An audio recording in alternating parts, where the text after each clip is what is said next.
Before we begin, I can't help noticing that there's a church behind you in your virtual background. Is this church significant to you?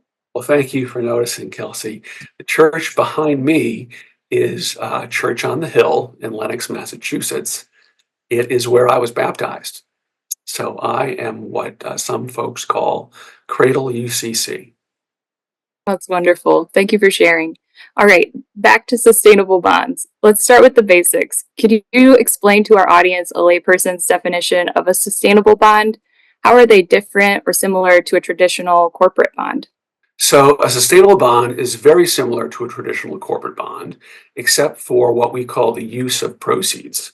There are a few additional requirements that make a bond sustainable, so that overlay the top of a corporate bond.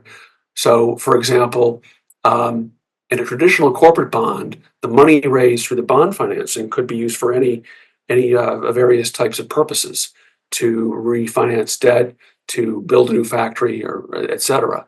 With a sustainable bond, the money raised through the financing must be specifically earmarked to something sustainable, i.e., something environmentally friendly on the one hand, or something supportive of social justice on the other. And those are the two key themes that we use within our fixed income strategy for the Beyond Fossil Fuels balanced fund fixed income approach. So, when you select a sustainable or green bond for the Beyond Fossil Fuels Balanced Fund, what are some of the attributes that you look for? We have a proprietary setup that we've broken up into four distinct categories. One is basic needs. The other is called a sustainable society. The third is equality and opportunity. And the fourth is healthy planet. And those four themes we've derived from the Sustainable Development Goals that were originated by the United Nations.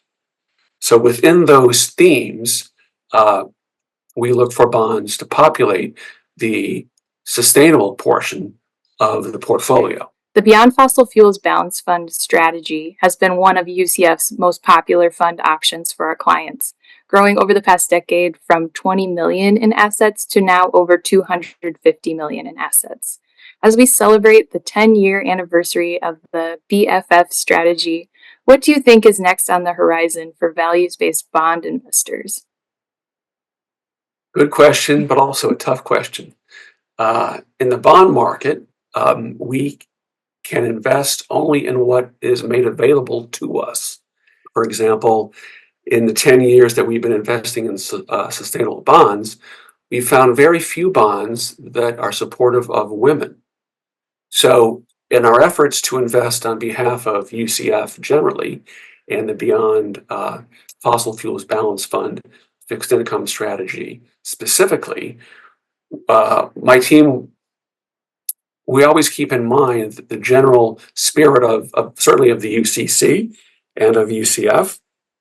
And we try as much as we can to align the investments within the fixed income strategy with the UCF and BFF values. We struggle with certain themes.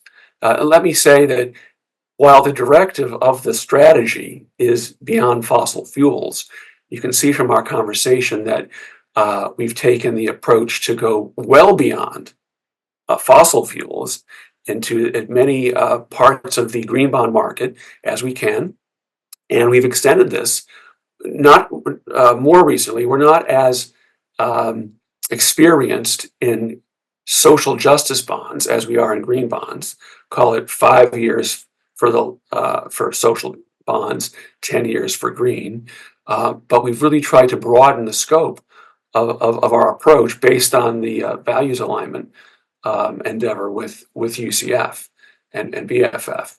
Andy, what have you been doing with the portfolio to support responsible investors' goal to achieve net zero?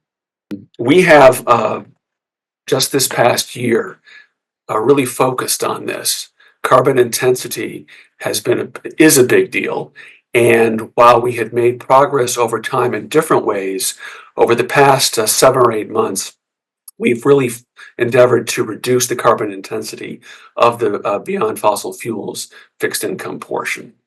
What we've done mainly to achieve this is to remove the bad actors from the portfolio, and not everywhere, but in large part, they come in the form of electric utilities, electric utility bonds.